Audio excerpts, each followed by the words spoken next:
Hey guys, welcome back to my channel, and today we're going to be talking about a very specific Georgian monarch. Now, partly the reason why I've decided to talk about George III today is it's an ode to my boyfriend, my lovely partner Tom. Ever since we've been together, he loves when I talk to him about history, and I have talked to him about the Hanoverians and the Georgians, and he's very much enjoyed me talking to him about George III. And so I thought I'd put these little chats into video form so that other people can enjoy it too. Now, I may be not alone on this, but I'm sure some people will agree and some people disagree. I really do like George III as a monarch. Some people wouldn't because of obviously the American Revolution, things like that. But I think in terms of, the society he encouraged in Georgian England and his family life and how he dealt with his illnesses is very admirable. I found that vulnerability to be very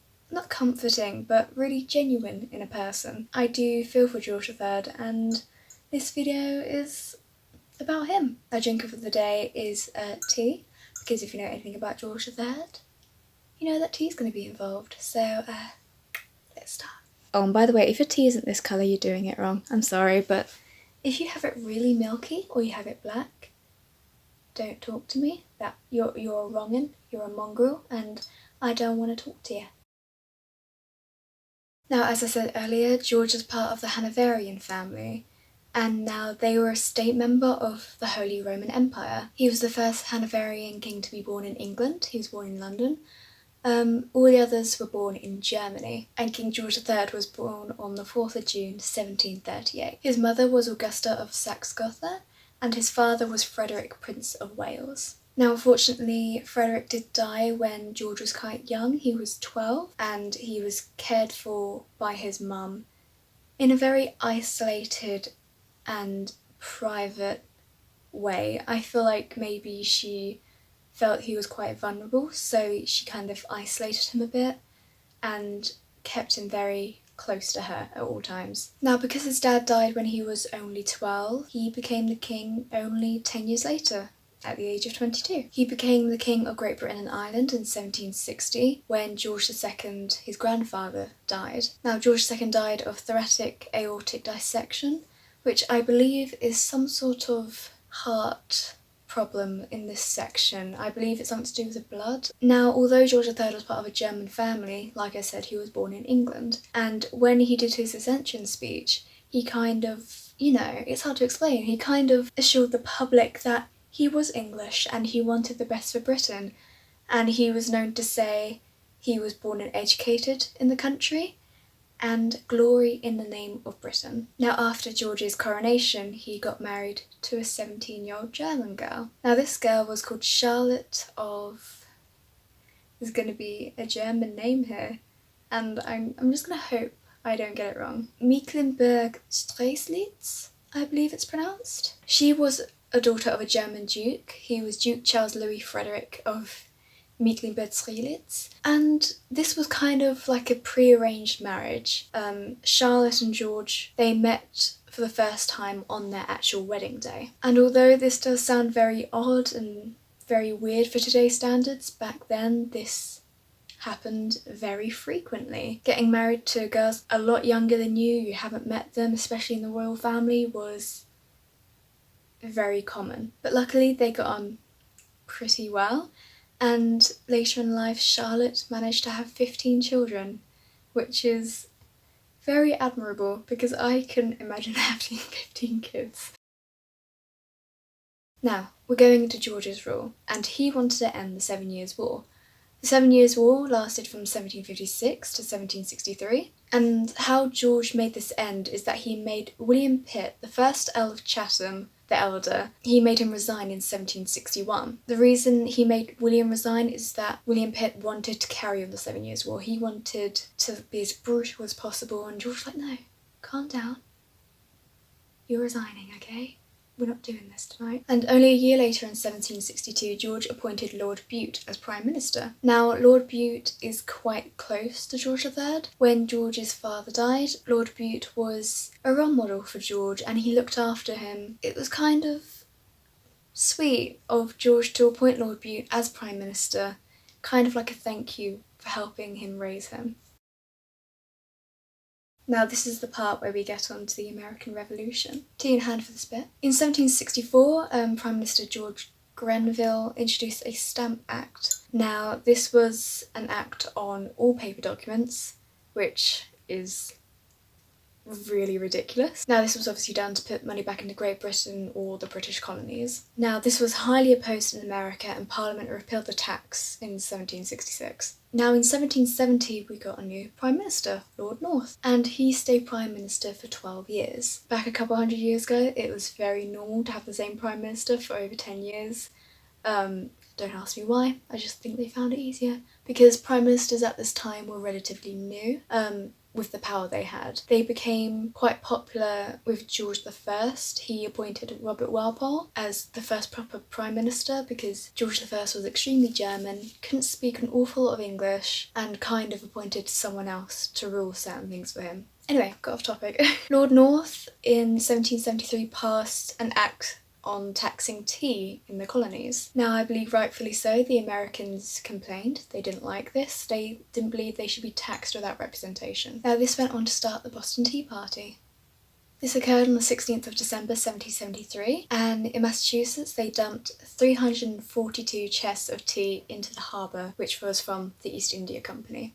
Now the East India Company was, obviously India was a colony back then, and this is where England got most of its tea from. Now back in the Georgian era, tea was kind of made into these kind of oblong bricks. They weren't put into tea bags till like years and years later. So what a person would do, they get a brick which would last them about 6 months a year, and what they do, they scrape off parts of it, which was tea, and combine that with hot water to make a cup of tea. So saying 340 chests, it doesn't sound like much, but if a brick is like this large, about that thin, that's a lot of tea. Prime Minister North stayed resilient with George's backing, and this angered the Americans even more. And on the 19th of April 1775 was the American Revolution. Now a very important part is the battles of Lexington and Concord. In Lexington, 700 British troops entered it. Now a British major was to have said, "Throw down your arms, ye villains, ye rebels," which isn't a very good thing to say. I guess the modern equivalent would be,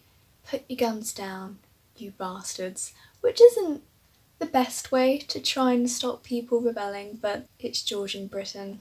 Well, Georgian America, I guess, so that's the best you're gonna get. Now in 1776 was the Declaration of Independence, which was America's chance for freedom. Now in the Declaration of Independence, I believe that George III was very villainized, I believe, when it was, I'm going to say, most of the taxes and things like that was governmental interference from Britain. I do believe George was treated unfairly in terms of America's independence and was called a tyrant, when in actual fact it was the government's fault, and sometimes the royal family at this point didn't have ultimate control over the government. In 1781 there was defeat of the British in the Battle of Yorktown. This is when General Lord Charles Cornwallis surrendered to George Washington, his American troops, and the French allies. Because many people tend to forget that America at this time did have allies. The French supported them within the revolution and the Dutch did as well. Now at this point George did write an abdication speech, but he changed his mind and deferred Parliament's peace negotiations. Now in 1783 was the Treaty of Paris, and although there was a Declaration of Independence, the Treaty of Paris was the formal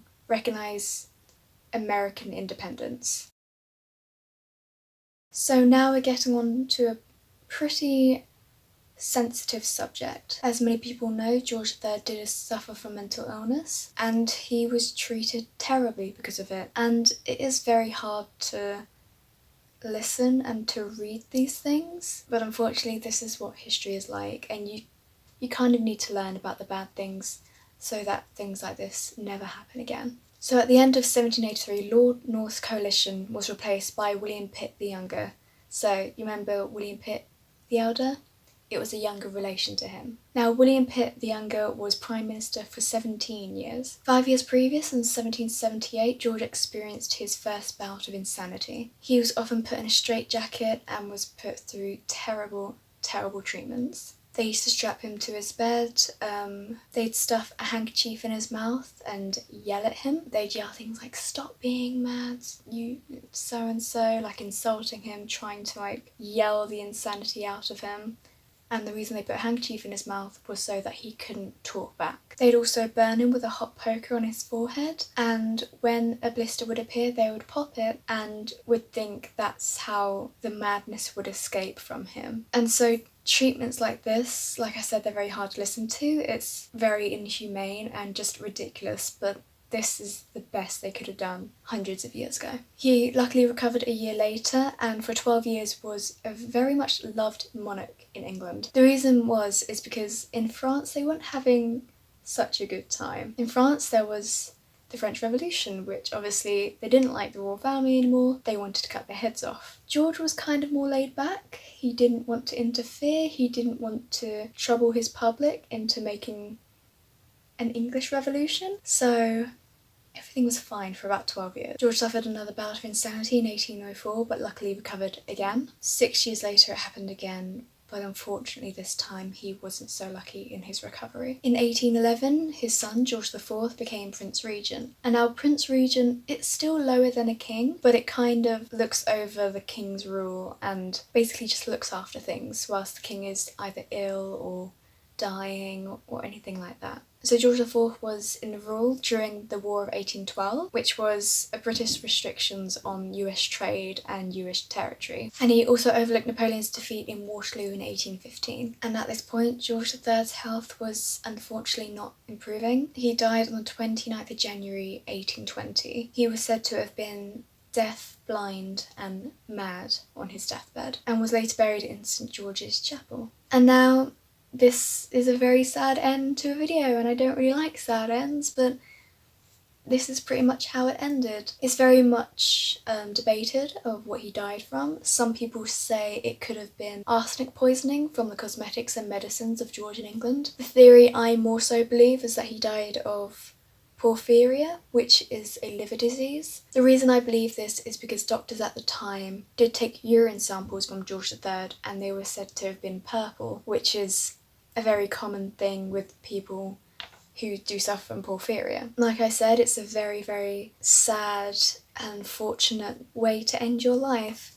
It does really suck because George III is known to be like almost like caricature in like modern day film and television. He seemed to be, I don't know, the comedic relief character, and it's a shame really. He was an incredibly smart man. He supported science and especially astronomy. He and his wife were more so the happier couples of royalty in that era. I remember watching a documentary about a year or so ago, and they have some of George III's letters in which he would write to his wife, and it's some of the most sweetest things you would probably ever read. Like I said, I believe George III is incredibly misunderstood in terms of how he ruled England. He ruled England for about 60 years, but people only tend to remember him for being mad, and that is, it's a bit heartbreaking really. But yeah, that's the end of today's video. I'm sorry it ended on a sad note, but that's history. I'll see you in the next video. Cheers.